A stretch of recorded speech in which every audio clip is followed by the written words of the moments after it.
자, 2항 같이 읽어봅시다. 첫째 교리의 2항 시작. 하나님께서 독생자를 세상에 보내심으로 자기의 사랑을 나타내심. 자, 본문 읽어봅시다. 그러나부터 시작. 그러나 하나님께서 자기의 사랑을 나타내 보이셨다. 곧 하나님께서는 독생자를 세상에 보내셔서 독생자 예수 그리스도를 믿는 사람은 누구든지 멸망하지 않고 영생을 얻게 하셨다. 자, 시작하는 말이 뭐예요? 시작하는 말이 그러나요. 그러니까 앞에 뭐가 있어야지 연결이 되죠. 오늘 제 2항은 절대로 혼자 있을 수 없는,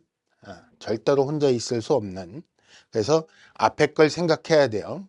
그 앞에 거에 반전이 되는 게 오늘 내용인 거예요. 지난주 내용을 그래서 확인을 해봐야 돼요. 지난주 내용. 모든 사람은 범죄하였다가 가장 큰 내용이었어요. 모든 사람은 범죄하였다. 그래서 전체 영역의 부패라는 걸 말을 했어요.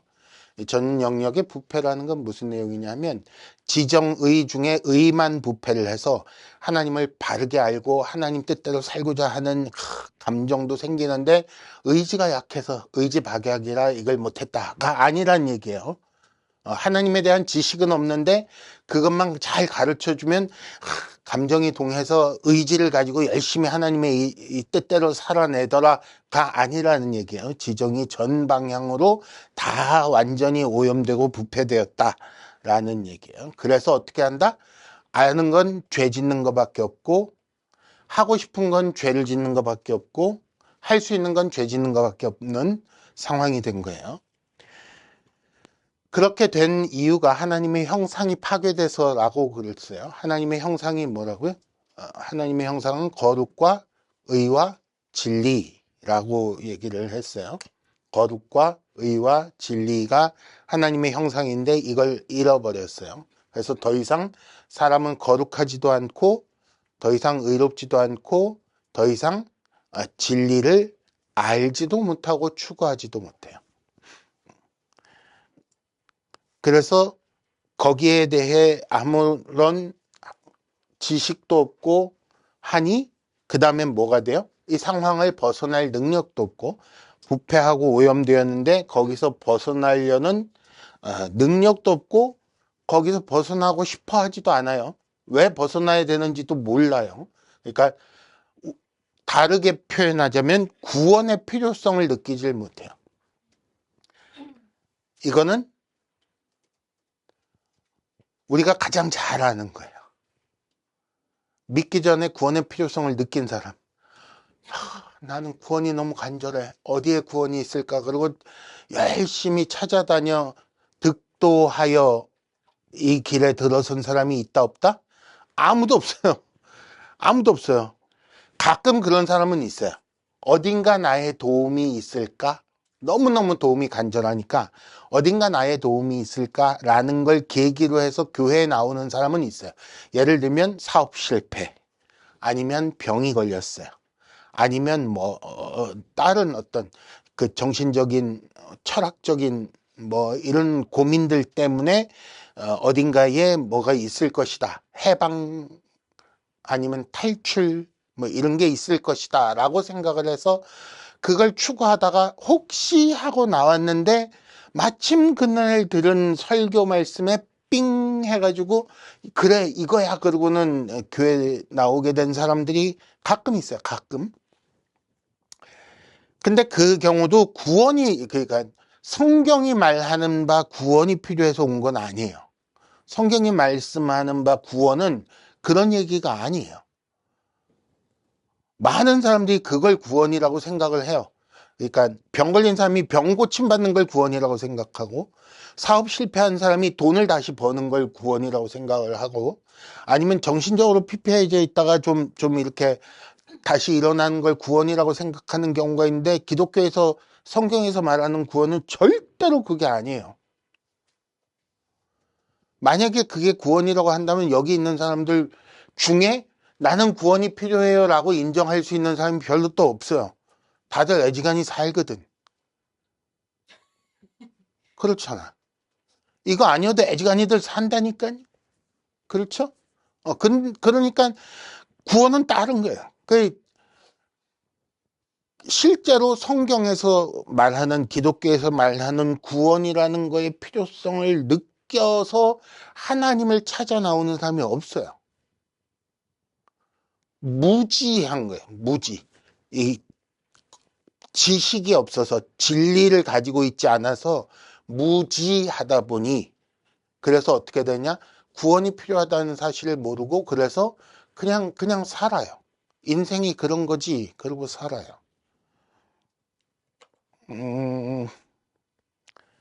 그런 상황에 있는 사람을 하나님께서 버려두시면 된다, 안 된다? 된다. 그래도 상관없다.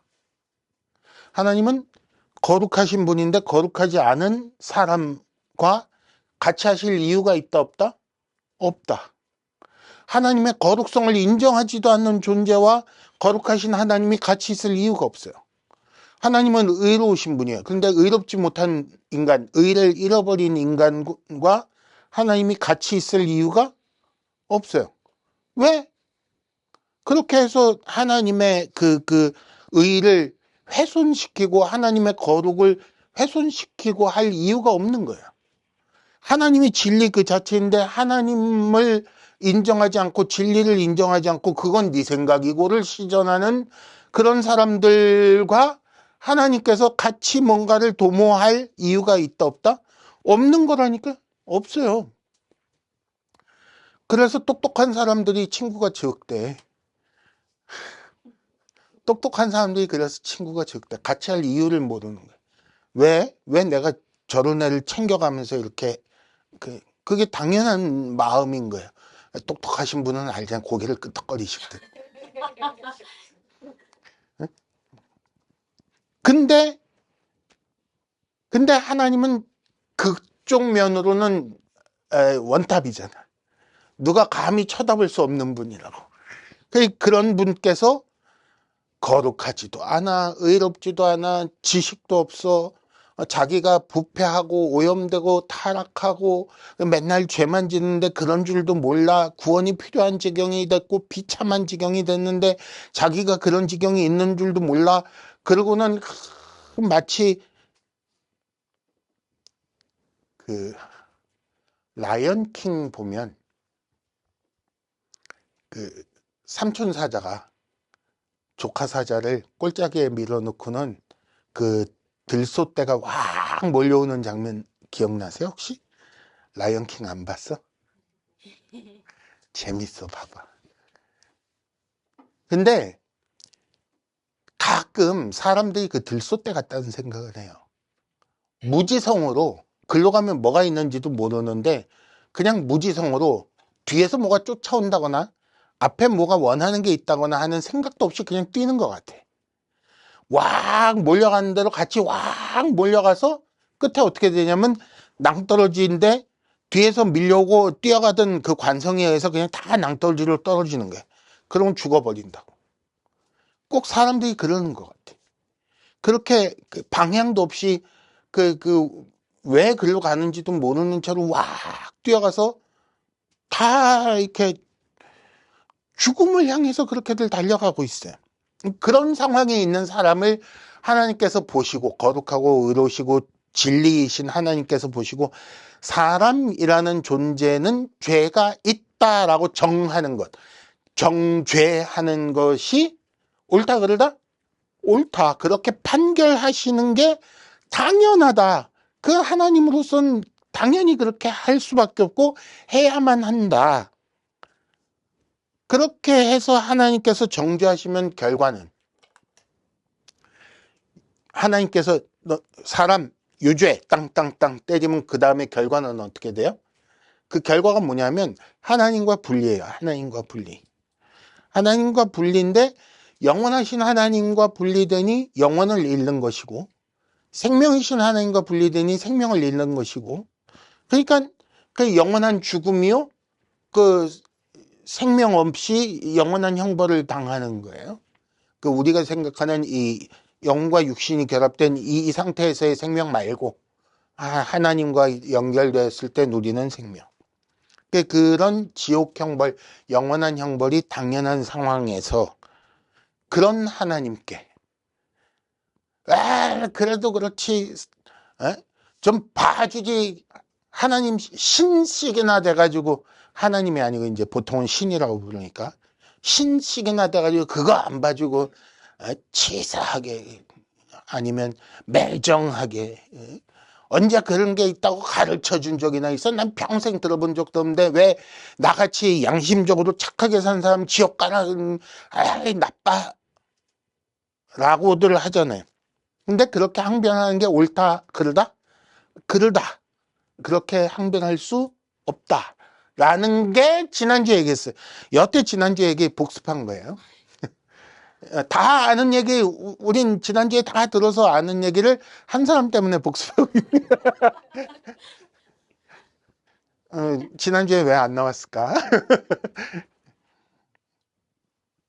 자, 그런데 아니면 그러나 라고 돼 있어요.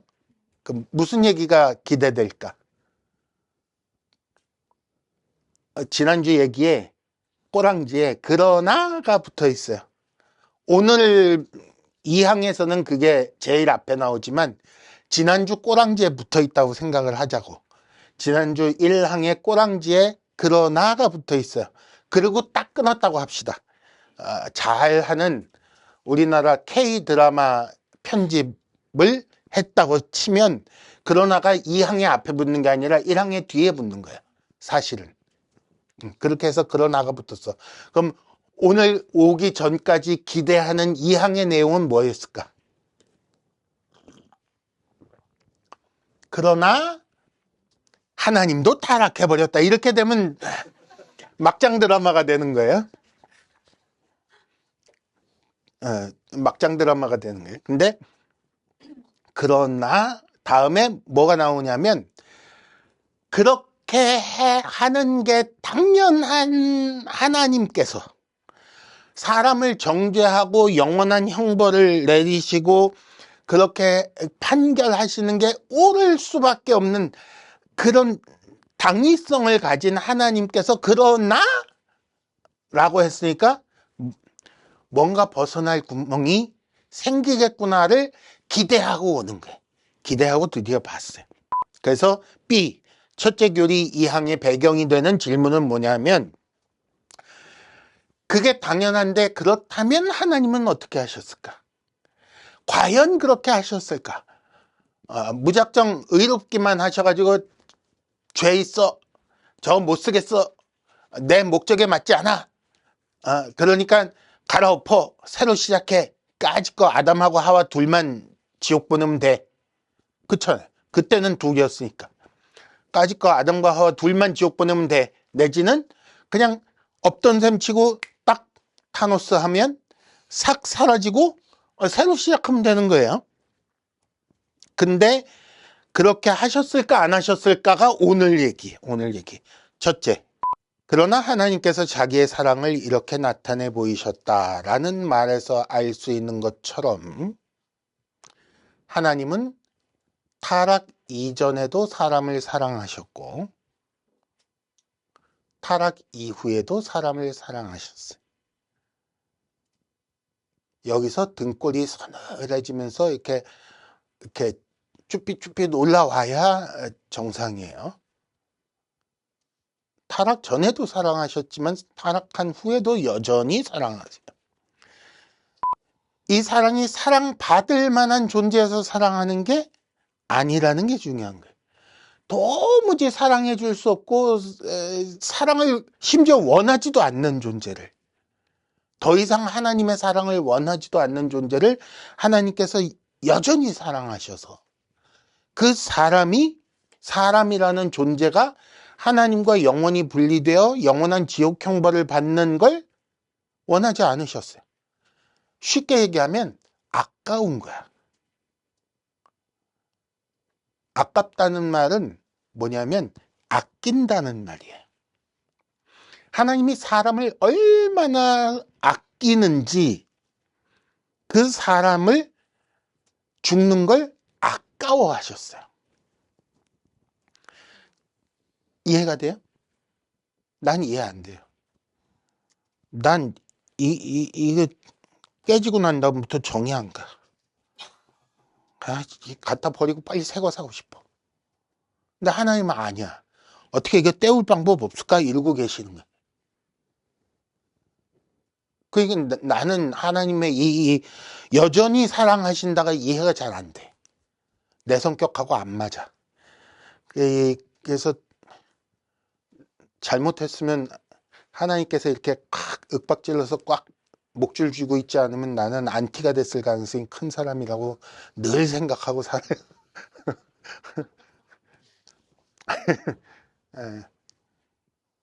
근데 어쨌든 하나님은 그 사람을 그렇게 죽게 내버려 두실 생각이 없었어요. 너무 아까워서, 너무 사랑해서. 그래서 뭘 하려고 하시냐면 사람을 살리고 다시 생명을 주시려고 생각을 하셨어요. 그래서 사랑을 나타내 보이셨다는 거예요.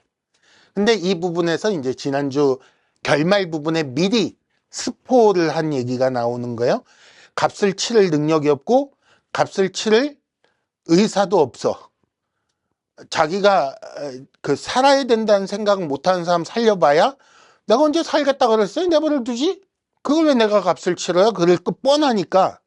그래 값을 치를 능력도 없으니까 그런 사람을 살리는데 하나님께서 그냥 거저 주시기로 하셨어요. 거저.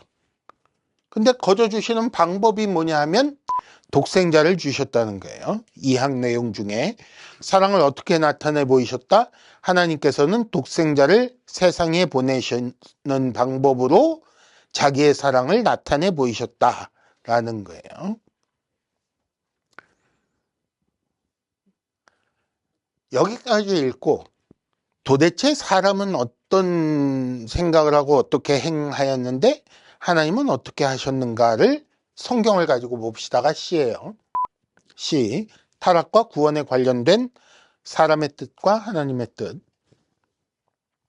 사람의 뜻은 타락과 관련돼 있어요. 창세기 3장 5절. 이건 뱀이 사람을 꼬실 때 한 얘기예요. 뭐라고 꼬셨어요? 너희가 그것을 먹는 날에는 너희 눈이 밝아져 하나님과 같이 되어 선악을 알 줄 하나님이 아심이니라 라고 꼬셨어요.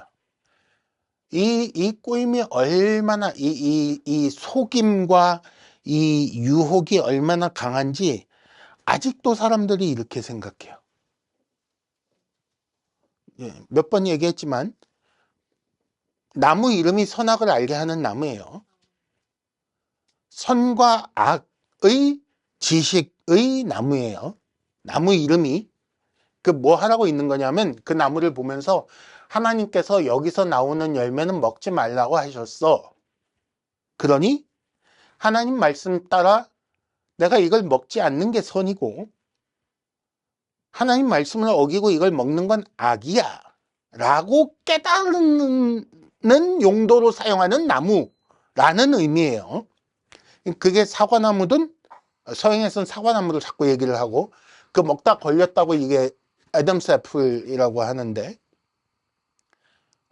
드디어 포크레인 앞에서 삽질 한번 해봤어. 우와 쾌감. 사과라고도 생각하고 어떤 사람들은 복숭아라고 생각을 하고 별별 얘기들이 있는데 뭐든 상관이 없어요. 그게 뭐면 어때? 자두라도 상관없고 복숭아가 아니라 자두여도 상관이 없고 지금은 이 세상에 없는 어떤 이상한 나무여도 상관이 없어요. 그게 뭐든 상관이 없어요. 중요한 건 그 열매가 어떤 열매냐, 그 열매의 맛이 어떠냐, 그 열매의 효능이 어떤 게 있느냐 전혀 상관이 없어요. 중요한 건 그 나무 이름이 선악을 알게 하는 나무였다는 게 중요한 거예요. 근데 사탄이 꼬실 적에 창세기 3장 5절 다시 보실래요? 그걸 먹으면 눈이 밝아지는 효과가 있다라고 얘기를 하는 거예요. 그리고 그 결과, 그 효과를 얻으면 선과 악을 결정하는 권한을 네가 가져서 네가 하나님 수준으로 올라온다라고 유혹하는 거예요. 사람에게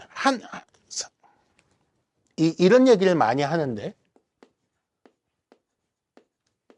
하나님 밑에 사람이고 그 밑에 천하 만물이라는 용어도 사실은 불교에서 온 거라서 웬만하면 안 쓰고 싶은데 대체할 만한 표현이 별로 없어요. 간단하게 그냥 씁시다. 이렇게 돼 있어요. 옛날에 그 1인지하 만인지상이라는 말 있어요. 그 한 나라의 최고 되는 그 재상 총리 뭐 이런 사람 얘기하는 건데, 그 황제 바로 밑에 있는 그런 격이에요.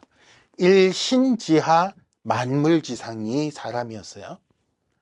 근데 뭐라고 꼬시냐면 네가 올라가서 하나님과 동격이 될 거야 라고 얘기를 하고 있는 거예요. 이 유혹을 듣고 먹었다 안 먹었다?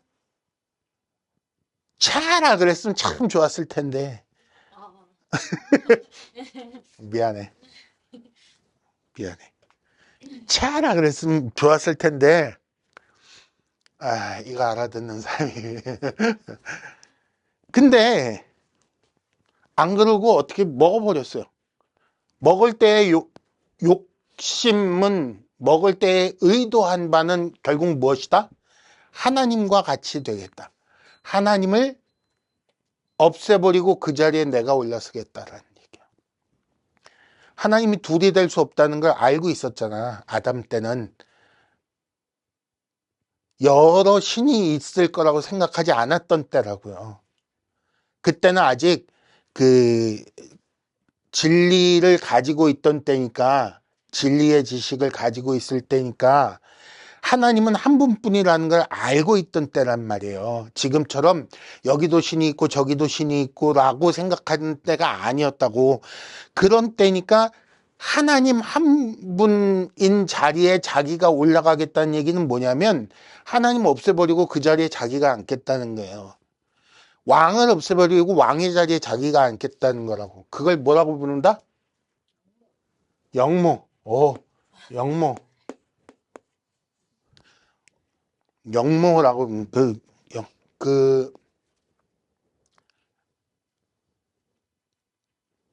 이거는 왕에게서 나라를 훔치는 거예요. 왕에게서 나라를 찬탈하는 거라고. 왕을 없애버리고. 그걸 사람이 한 거예요. 그 결과 어떻게 됐을까? 일로 못 가고 일로 갔어요. 일로 갔어요. 그래서 여기랑 똑같아졌어요. 그래서 전에도 한번 얘기했지만, 진화 생물학자에게 사람은 벌레와 다를 바가 없어요.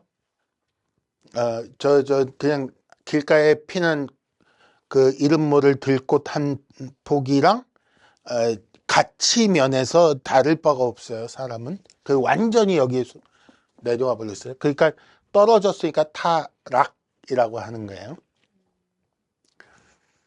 근데 하나님은 뭐라 그러시느냐? 그런 존재를 향하여 하나님의 뜻은 에스겔 18장 23절, 주 여호와의 말씀이니라. 내가 어찌 악인이 죽는 것을 조금인들 기뻐하랴. 그가 돌이켜 그 길에서 떠나 사는 것을 어찌 기뻐하지 아니하겠느냐. 가 하나님의 말씀이야. 그 순정 멜로드라마 보는 것 같아. 순정 멜로드라마 보는 것 같아. 여자가 남자를 버리고 온데 다니면서 온갖 남자들, 나쁜 남자들 다 만나고 다니는데 일편단심 그 여자만 바라보고 쫓아다니면서 어떻게든 쟤를 도와줘야 될 텐데, 살려내야 될 텐데, 그리고 쫓아다니는 그 어수룩하고 그런 남자 같은 모습 아니에요? 이게 딱딱 그거잖아. 악인이 죽는 걸 기뻐하지 않으신다는 거예요. 이 악인이 어쩌다 악인이 됐는데, 영무한 하나님 자리를 찬탈하려고 했던 자인데 그 마음으로 하나님께서 지금 뭘 하셨다? 아들을 보내셨다. 자, 그 다음 D. 살리기로 하셨습니다. 살리기로 하셨습니다. D. 하나님께서 주시는 영생에 대해서 생각해 봅시다. 영생이 뭐예요? 하나님이 영생을 주십니다. 하나님 믿으면 영생을 얻습니다. 예수 믿으면 영생을 얻습니다. 할 때의 영생은 뭘까요?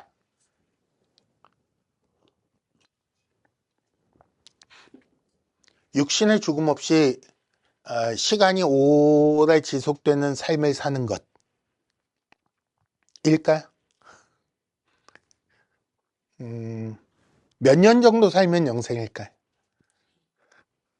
아니, 무한히 살아야 영생이지. 그래서 영생이라고 표현할 수밖에 없는데 그냥 시간과 공간이 지금과 같은 상황에서 영원토록, 그러니까 시간을 계속 카운트하면서 만, 10만, 100만, 1000만, 억, 조, 경 가면서 이렇게 계속 사는 거를 영생이라고 하지 않아요.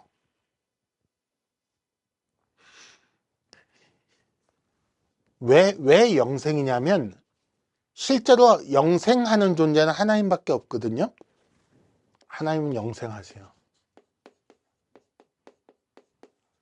이때의 영생은 하나님은 시간을 초월하여 계시는 분이다. 존재 자체가 시간과 상관없는 분이다라는 얘기예요.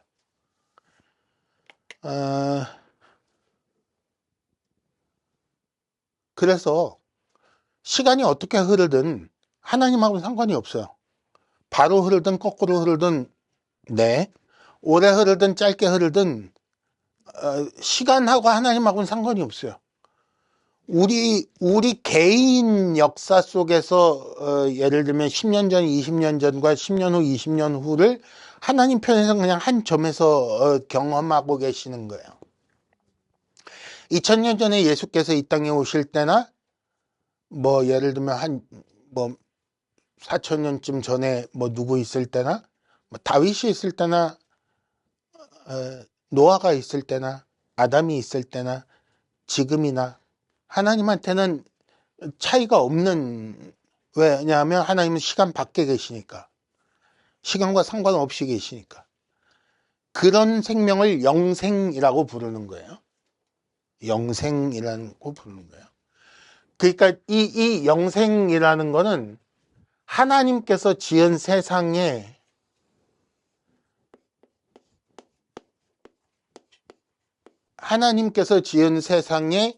이 시공간에서 벗어난 분이기 때문에 하나님이 영생이신 거예요. 이 안에 있으면 사람은 시공간 안에 있으면서 갇혀 있는 거고 여기서 제한이 있는 거예요. 근데 영생을 얻는다. 무슨 말이냐면 이거 벗어나서 하나님처럼 된다는 얘기예요. 하나님과 비슷한 삶의 어떤 방식을 가진다는 얘기예요. 그게 어떻게 가능하지? 사람이 하나님이 굉장히 위험한, 이제 구종석 목사님 쫓아올 수도 있어. 유영건 목사님하고 손잡고 같이 올 수도 있어. 굉장히 위험한 말 같이 들리는데 이거 오해하시면 안 돼요. 오해하시면 안 돼요. 오해하시면 안 돼요. 절대로 안 돼요. 그 얘기가 아니에요. 사람이 잘 믿으면 하나님이 된다, 사람이 신이 된다는 얘기가 아니에요. 어떻게 이렇게 되느냐 하면 하나님이 하나님의 생명을 주시는 거예요. 그걸 요한복음 6장에선 하늘에서 내려온 생명의 떡이라는 말로 표현을 하셨어요. 예수가 하늘에서 내려온 하나님께서 보내신 생명의 떡이고 예수의 살과 피를 먹고 마시는 자는 영원히 죽지 아니하리라, 영원히 살리라는 말이 그 말이에요. 하나님의 생명을 사람한테 주시는 거예요. 하나님으로 말미암아 하나님으로부터 생명을 공급받아 살기 때문에 영원하신 하나님께서 사는 동안은 사는 거예요. 영원하신 하나님께서 사는 방식으로 사는 거예요. 정확히 그 방식이 어떤 방식인지는 몰라요. 성경에 얘기가 없어요. 지금까지 제가 읽은 거에 의하면 정확히 그 삶을 영위하는 방식이 어떤지, 시간을 넘어서는 삶이라는 게 어떤 건지 써 있는 게 없어서 몰라요. 근데 어쨌든 영생이라는 거는 우리가 아는 이 시간의 흐름 속에서 계속 그 시간을 늘려가며 사는 걸 영생이라고 하지 않는다는 얘기가 지금 하는 얘기의 가장 중요한 얘기. 이걸 벗어나서 산다는 얘기. 그렇게 되려면 이 삶의 방식은 하나님으로부터 생명을 받는 것 외에는 방법이 없는 거예요. 그걸 주신다는 거예요. 근데 그걸 주실 적에 뭘 보고 주신다? 뭘로 주신다? 다시 2항 봅시다. 독생자를 보내셔서 독생자 예수 그리스도를 믿는 사람은 영생을 얻게 한다 그랬어요. 요한복음 3장 16절 독생자를 주셨으니 이는 그를 믿는 자마다 멸망하지 않고 영생을 얻게 하려 하심이라 그랬어요. 믿는 방식으로, 그것도 은혜로 라고 되어 있어요. 자, 믿는다라는 게 내가 믿는 거야가 아닌 거예요. 믿는다라는 방식을 사용하시는 이유가 있어요. 왜냐하면 은혜로 주시기 때문에. 그러니까 다른 말로 하면 이 영생이라는 걸 선물로 주신다는 거예요. 다른 말로 하면 공짜로 주신다는 거예요. 또 다른 말로 하면 거저 주시는 거예요. 그걸 값을 치를 능력이 없기 때문에 그냥 주시는 거예요. 하나님의 삶의 방식을 우리에게 주시는 걸 영생이라고 한다고 했는데, 그걸 우리가 값을 내고 받을 방법이 없는 거예요. 그러니까 하나님께서 그냥 주시는 거예요. 그걸 은혜로 주신다. 내가 한 것 없이, 사람이 한 것 없이 받을 자격이 없지만 그럼에도 불구하고 하나님께서 주시는 걸 은혜로 주신다라고 했는데, 그 은혜로 주시는 방식을 이제 믿느냐, 믿는다 그러면 주시는 거예요. 믿음으로 받는다는 거는 그러니까 그 다른 뭔가 없이 받는다는 얘기예요. 근데 왜 하필 믿음이라는 말을 하느냐 하면, 그것조차 안 믿고 거절하고 거부하고 그런 게 어딨어 세상에. 그런데도 불구하고 가져 그러고 이렇게 막 주는 게 아니라서 그러는 거예요.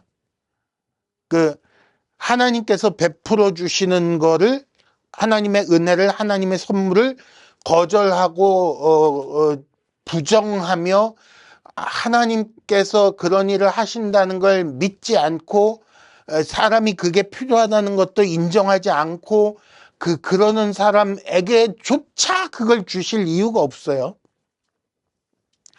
생각해봐요. 선물을 갖고 왔는데 야, 뭘 이런 걸 갖고 왔어? 그리고 발로 툭 차서 밀어놓는 사람한테 선물을 주고 싶다, 안 주고 싶다? 그치, 안 주고 싶은. 그 대신에 뭘 주고 싶다? 쿡 쳐봐가지고 싶다. 이런 하고 싶다. 그렇잖아. 그래도 줘야 돼? 그러면 안 줘야. 그러면 안 줘야 돼. 그러면 안 줘야 돼요. 그러니까 그걸 이제 내가 그걸 받았으면 좋겠습니다. 나한텐 그게 참 부족합니다. 라는 사람한테만 준다는 거예요. 그걸 나는 그게 없습니다. 근데 그걸 너무 갖고 싶습니다를 뭐라고 표현하냐면 심령이 가난한 자. 나는 그게 없습니다. 인정하는 걸 심령이 가난한 자. 그것 때문에 애통하는 자가 그래서 하나님 나라를 받는 거예요.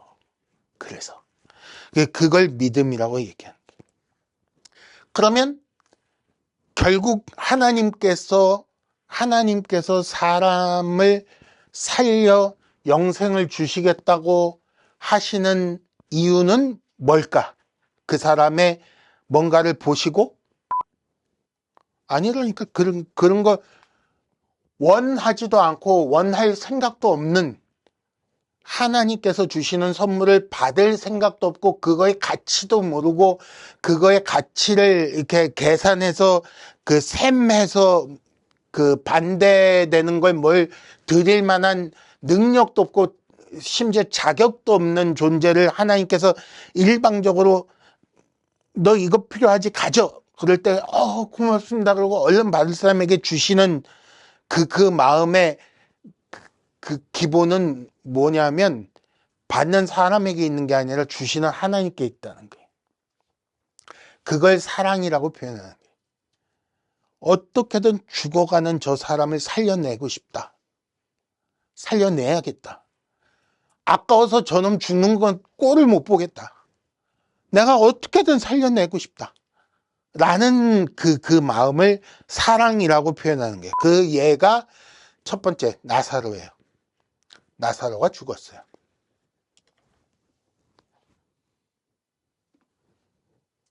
여기가 예루살렘 있는 산이에요. 이쪽에 올리브산, 감람산이 있어요. 그리고 쭉 내려오면 해발 마이너스에 여리고가 있어요. 그 요단강을 건너면 다시 이렇게 올라가는데 여기 감람산 쪽에 나사로네 집이 있었어요.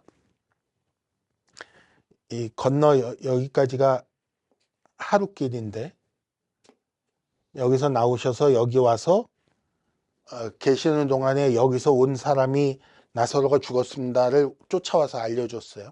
안 보여?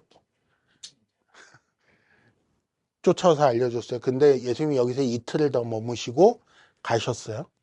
그래서 죽은 지 나흘이나 되니 냄새가 나나이다가 그래서 이 계산이 그렇게 나오는 거예요.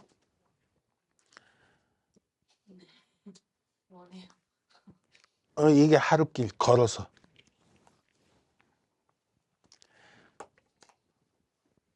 그 예수님이 살리기 싫어서 민기적거리셨을까?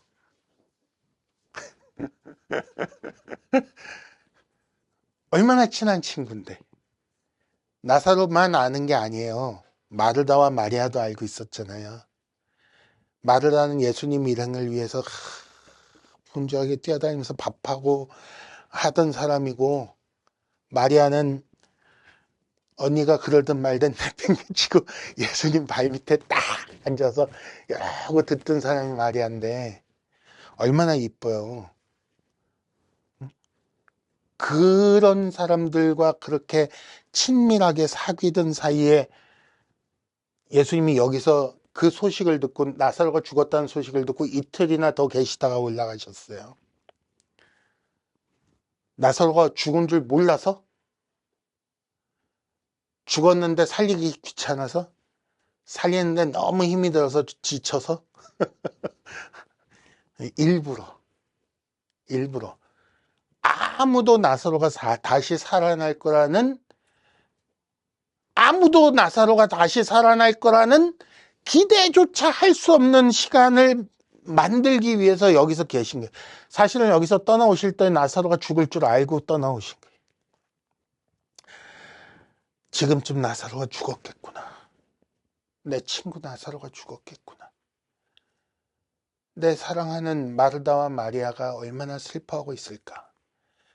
내 말을 그렇게 귀 기울여 듣던 마리아는 혹시 부활에 대한 소망을 갖고 있을까? 생각하면서 여기서 기다린 거예요. 연락이 올 때까지. 그리고 나사로가 죽었다는 연락을 받으시고 이틀 더 계신 거예요. 이를 악물고 꾹 참고 버텼을 거예요. 아마. 그 감정 상태가 이해가 돼요? 왜? 이 사람들에게 부활의 소망을 주려고. 그 슬픈 마음을 끌어안고. 그러고는 올라가서 딱 도착을 했는데 그 중에 누구도 예수님이 가르쳐 주신 부활의 소망을 갖고 있지 않았어요. 심지어 무슨 말까지 들었다? 죽은 지 나흘이나 되어 냄새가 나나이다까지 듣는 거예요. 얘네들 어떡하지? 너무너무 안타까운 거지. 이 사랑하는 사람들 살리고 싶은데, 살려야겠는데, 영원한 삶이 있다는 걸 이해를 시켜야겠는데, 그걸 가르치기 위해서 그 쓰라린 마음을 끌어안고 여기서 버티다가 왔는데 죽은 지 나흘이나 되어 냄새가 나나이다. 그러고는 예수님도 못 고칠 거야, 못 살릴 거야, 이러고는 포기하고 예수님이 우셨어요. 요한복음 11장 35절 예수께서 눈물을 흘리시더라. 그랬더니 헛소리들을 하고 자빠졌어요. 봐라, 얼마나 나사로를 사랑하는가. 근데도 못 살리는가. 뭐 이러고는 옆에서들 그러니 아마 더 울었을 것 같아. 그 열이 나서 나사로야 나오라 그러셨을 것 같아요. 어쨌든 하나님의 사랑을 보여주는 게 이게 나사로가 죽은 것 때문에 슬픈 게 아니에요. 예수님은 그래서 눈물을 흘리는 게 아니에요. 이걸 어떻게든 가르쳐줘야 되겠다는 마음이 그게 사랑인 거예요. 그렇게 해서 육신의 죽음 말고 이 영적 죽음, 하나님과의 분리 문제를 해결하기 위해 이걸 알려줘야 되겠다. 이게 예수께서 그들을 사랑하는 마음이었던 거예요. 둘째, 또 하나의 예를 봅시다. 아브라함과 이삭, 창세기 22장. 하나님께서 어느 날 아브라함에게 말씀을 하셨어요. 뭐라고 말씀하셨냐면 네 아들, 아들, 이삭 말고도 또 있어. 이스마엘이라고 있어. 그놈 잡아가면 돼. 그럴까봐 네 사랑하는 자, 사랑하는 자 또 있지. 또 있을 거야. 잘 찾아보면 있을 수도 있어. 근데 너의 독자라는 건 외아들 이런. 그래갖고 마지막에 뭐라고 하냐면 콕 집어서 이삭 그라고 그랬어요. 히브리어로 보면 이게 네 개가 동격으로 나와요. 동격으로 사중으로 이렇게 망을 치는 거예요. 히브리식 말버릇 중에 아마 하나라고 많은 학자들이 얘기를 하는데 사중으로 얘기를 해요. 그래서 옴싹달싹 핑계도 못 대고 꼼짝없이 이삭을 콕 집어서 데려가게끔 말씀하세요. 창세기 22장 2절 네 아들 내 사랑하는 자 너의 독자 이삭을 데리고 모리아 땅으로 가서 그를 번제로 드리라. 번제 뭔지 아시죠? 번제는 희생제물을 이렇게 죽여서 각을 떠서 통째로 다 남김없이 다 태워서 드리는 게 번제예요. 이렇게 얘기하면 이제 그 다음 질문은 뭐냐면 하나님은 인신공양을 말씀하시는가? 라는 얘기들이 자꾸 나오는데 그 얘기 하려는 게 아니에요. 그러니까 아브라함이 밤새 생각을 했을 거 아니겠어요? 밤새 생각을 하고 무슨 결론에 다다랐을까? 오늘 여기서 성경을 아주 끝장을 내는 거예요. 무슨 결론에 다다랐을까? 하나님께서 분명히 이삭을 통하여서만 아브라함의 씨를 주겠다라고 말씀을 여러 번 하셨거든요. 그래서 롯도 아니고 엘리에셀도 아니고 뭐 이스마엘도 아니고 다 떨어져 나가게 하시고 이삭 하나 남기셨는데, 근데 하나님께서 이삭을 번제로 바치라. 뭐 어떻게든 하시겠지. 막판에 아브라함의 믿음이 거기까지 성장한 거예요. 하나님께서 어떻게든 하실 거야. 얘를 통해서 아브라함의 씨를 주신다고 하셨으니 얘를 번제로 바치라고 할 때는 내가 번제로 바치더라도 뭔가 수가 있겠지. 하나님께는 수가 있을 거야. 그래서 무식하게 갔어요. 그 다음날 아침에 일찍 일어났다고 그랬어요. 아주 부지런히 나선 거예요. 막 챙겨갖고 가서 사흘길 가서 종들에게 너희들은 여기 있어라. 우리가 가서 예배하고. 나 혼자 온다? 우리가 내려오겠다 그랬어요.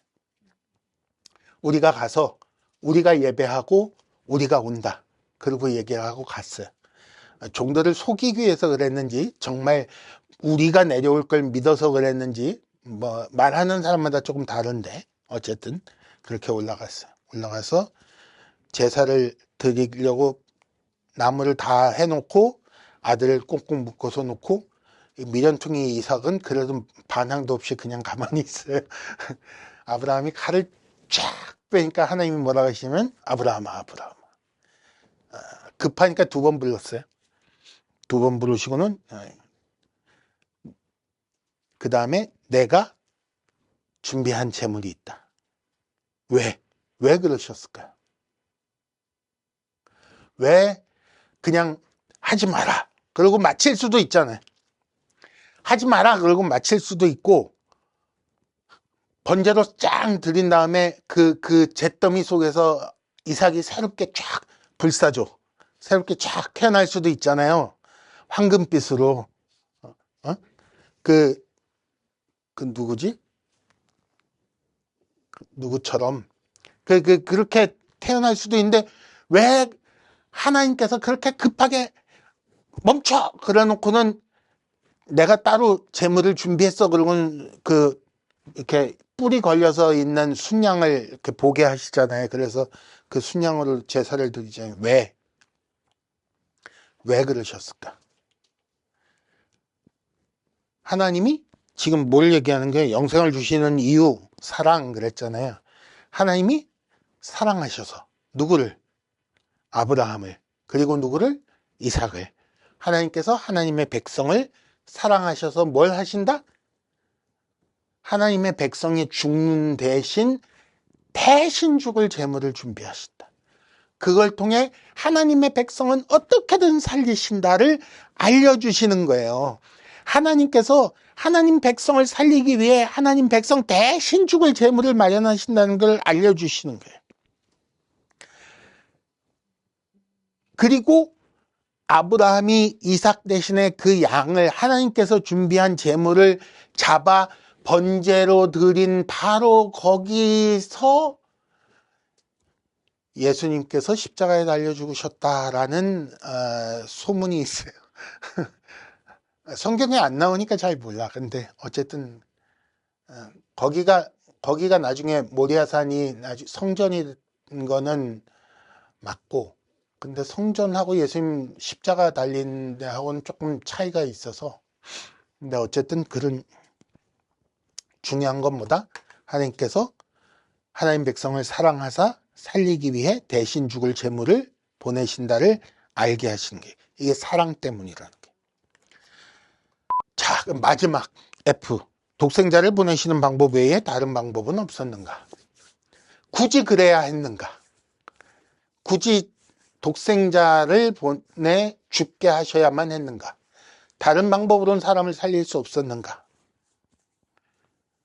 근데 독생자를 보내시는 게 사랑을 보이시는 거라고요. 근데 왜 그 방식으로 사랑을 보이셨냐 하면 그 극한의 사랑. 한계치를, 사람이 상상할 수 있는 그 한계치를 넘어서는 사랑을 보여주시는 거예요. 그걸 가장 값진 방식으로 표현하고 계신.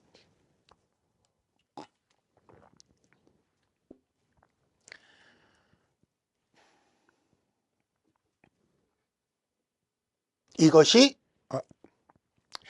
첫째 교리 2항, 하나님께서 독생자를 세상에 보내심으로 자기의 사랑을 나타내심이라는 내용에 대한 설명이었습니다.